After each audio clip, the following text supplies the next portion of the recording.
Hey kids, it's Englentine, and I did a review of America number 3. Check it out if you haven't already. And in that issue, America goes back in time and meets Storm during her Mohawk days, which actually a lot of people seem to not know existed.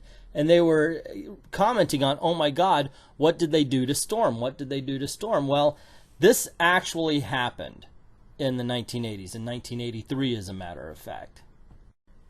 It starts in X-Men 172, and this is where Wolverine is going to get married to Mariko, and the team of the X-Men are invited to Japan.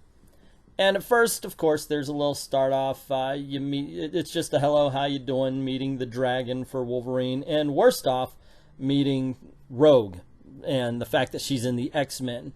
This doesn't sit well with Logan, but he understands he wasn't exactly welcome when he was first in the X-Men also. Then we cut to the Silver Samurai. He's listening in, and Yuriko sees that, and she wants to protect Wolverine, so she starts a fight with him. Nightcrawler and Wolverine go out to help, and Yuriko's knocked off a building. No, Wolverine's knocked off the building. Yuriko tries to escape, but she loses her footing and is rescued by Storm. And this is the first time we see that Storm is beginning to change from the person she's always been. She has always been kind of the big sister, motherly figure of the X-Men ever since Giant Size X-Men number 1. And right here, Viper is kidnapping Mariko. And Wolverine and Storm talk a little bit, and Wolverine makes a mention. He says, "You've changed." Now, she says, "So have you." And it's a dichotomy because he is getting softer and she's getting harder. And then we find out the tea that they're drinking is poisoned. The Lady Mariko has been kidnapped at this point. This is a little side story with Cyclops that has nothing to do with it right now. And so that's where they stand. Silver Samurai and Viper have Lady Mariko, and Yuriko has followed the limousine that kidnapped, and she engages in a battle with Silver Samurai again. Viper's trying to make her escape, and she's blown back violently, and you find out that Storm had joined Yuriko in the efforts to rescue the Lady Mariko. I know the Japanese names can be confusing. So Storm tries to electrocute the Silver Samurai, however, too much power went out, so she draws the lightning back into her body. It caused an explosion, and Yuriko jumps with her off of a building into the water, and these two are now a team, and they're going to be together throughout. Vipers survived, so did Silver Samurai, so they make their escape as well.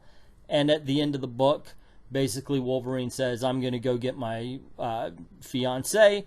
Will you?" And Rogue says she wants to come with, and Wolverine says, "You can, but you better listen to every word I say." X-Men 173 starts off with an iconic cover. It's one of my favorite of the Uncanny X-Men. And the story starts off with Rogue and Wolverine in a bar, roughing up the locals, and basically doing the whole, "if you don't tell me who I'm looking for, I'm going to kill you, even though you'll get killed by the person if you do tell me where they are" thing. So through the intimidation, they get a name called Nabatone. Rogue says, "Hey, so what's next?" And he goes, "Things are going to get nasty." And they're off. The comic cuts to Yuriko and Storm together, and basically Storm's now a little bit powerless because of the surge she absorbed from the last issue, and they find themselves caught in an alley with a whole bunch of the bad guys. So back to Wolverine and Rogue, where they're at Nobatone's house, and as they're entering, a drone fires a blast. And Wolverine detects this and jumps on Rogue and saves her. She wants to say thank you, but she leans down to kiss him, and Wolverine sticks his claws up to her throat because, of course, she would end up absorbing his powers. She says she meant no harm. Wolverine says that's why you're still alive, and they move on to find Nobatone. And so they find Nobatone, but Wolverine's senses tell him that he's been dead for about a week, and that this is more than likely a distraction so Viper can get to the X-Men at the hospital. Back with Storm and Yuriko, they finished off the bad guys in the alley, and we see that Storm is really embracing this new wild side she's seeing and she's experiencing with Yuriko. Cut to the hospital that the X-Men and Mariko are staying at, and yes, Viper is trying to kill them. Of course, Rogue comes out and she stops him. The ninja are preoccupied with Rogue, and Viper takes this as a distraction so she can go find Mariko. Mariko's a real target. I keep saying Mariko in the X-Men, but it's really Mariko, because she's next in line for head of the family, and if they get rid of Mariko, Silver Samurai becomes head of the family. So the Silver Samurai, however, is preoccupied with Wolverine. And I love this fight between Wolverine and the Silver Samurai. One of the things I like about this era is it is before they made Wolverine immortal. He could still be hurt, and in some ways they said that he could still be killed. And of course writers just put that out the window nowadays. So Wolverine gets the upper hand, and he's about to kill Silver Samurai, and Mariko tells him to stop because they've had enough bloodshed. Viper comes along, he threatens Mariko, and before she can shoot, Rogue flies out, gets in the way of the ray gun, pushing Mariko and Wolverine to safety. This goes to show Wolverine that Rogue can be trusted, and Mariko is safe and all is good with the world. We then see Mariko in her ancestral garden, and she's paying respects and wondering what she's going to do about the clan Yashada. And while she's doing that, somebody calls out her name, and she gets a little headache and walks away. And thus begins the issues wrap up as the family of Scott Summers, Polaris, Alex Summers, the father, comes to join the wedding. When Madeline Pryor shows up, Lilandra thinks that she's the return of Jean Grey, the Dark Phoenix, and she tries to attack, but everybody's like, hold on, that's not her, so they stop her. And they notice that Storm is descending.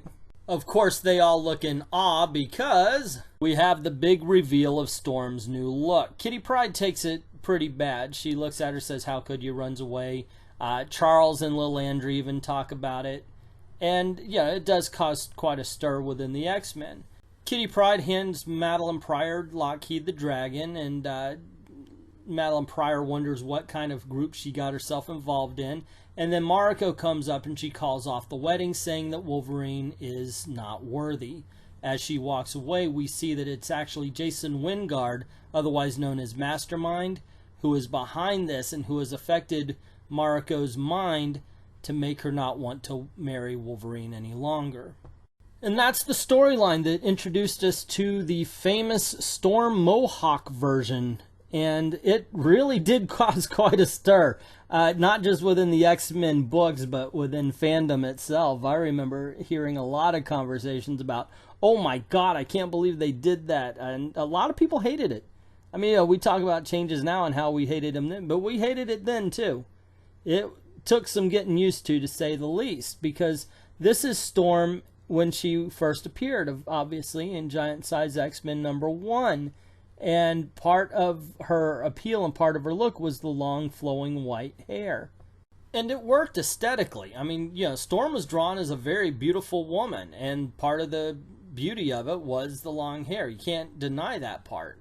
And it also served a function, because in her earliest appearances, she was naked a lot, and the hair served to cover up all the naughty bits. And let me tell you something. When you're looking for panels to make this point, don't Google nude Storm, because you cannot unsee that stuff unless you're into it and then Google away. But yeah, I was looking for a panel of the comic and I found a lot more. The Mohawk was also the first time we saw an outward representation of Storm's innermost feelings. When she feels wild, she gets her hair cut in a Mohawk. When she is the mother goddess, the best friend to Jean Grey that comforts her. And when she was playing mother and big sister to Kitty Pryde, and she did that a lot. She was very much a big sister type to Kitty Pryde. And that's when she had her softer features and her longer hair. But it also tells us why Kitty Pryde had such a strong reaction when Storm first revealed her new look. I mean, Kitty Pryde is to her, this was almost Storm turning her back on being a friend and being the big sister that Kitty Pryde needed.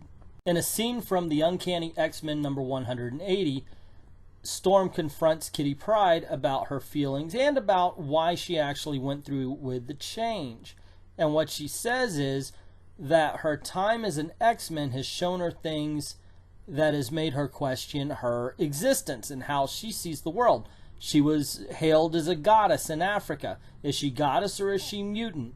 Now she's leader, and she realizes that she can make decisions that will send her friends off to harm's way and maybe even death. And she could actually defend her friends or their mission by being as ruthless as Wolverine. And with all these kind of changes, she cannot be the mother figure anymore. And she cannot be the goddess figure anymore. So she cuts off the mane of hair that she felt represented that type of person. Just to confirm the hair is her identity theory, here Storm is during the Extinction Agenda. She's been mind controlled, therefore she lost her identity, thus she also lost her hair. And the hair theory carries over to the movies. In the first film, she's more of a professor. It's got an emphasis on the school more than any of the other films. So Storm has the longer hair like in the comics where it's iconic. And it does look good with the white eyes, I have to say that. However, come the second film, in the action scenes, you can even see her hair is shorter because it's still based on being a teacher. The third one is all about fighting. It's more action, so her hair gets even shorter because she's less of a teacher and she's more of a warrior. Then that brings us to Age of Apocalypse, where basically Storm's entire purpose is to fight and then to die. So her haircut is basically a butch cut. I mean, it's that short. And finally, while Age of Apocalypse takes her back to her African origins, it gives her the personality that she had in the adventures in Japan, so she has the Mohawk, or at least in this case, a faux hawk of some sorts. So yeah, the America comic sucks in so many different ways, I have to go panel to panel to explain how. But the one thing they didn't do is design Storm this way. It actually happened. But here you go, guys, there was a reason.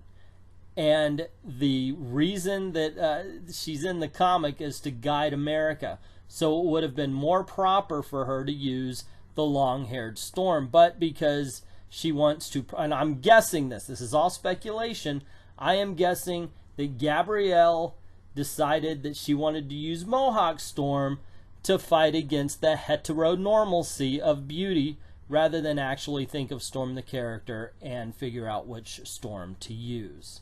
But those are just my thoughts and my opinions on the subject of Storm and her Mohawk, whether you like it or not. What do you think? Did you like Mohawk Storm? Do you dislike Mohawk Storm? What do you think of the video? Do you agree, disagree with the opinions and such? Let me know in the comments below. Also, if you like this video, you want to see more, please click like. Oh, share. I need the shares, guys. Twitter this thing all over the place, please. And, of course, subscribe if you haven't done that. But most importantly, thank you very much for watching.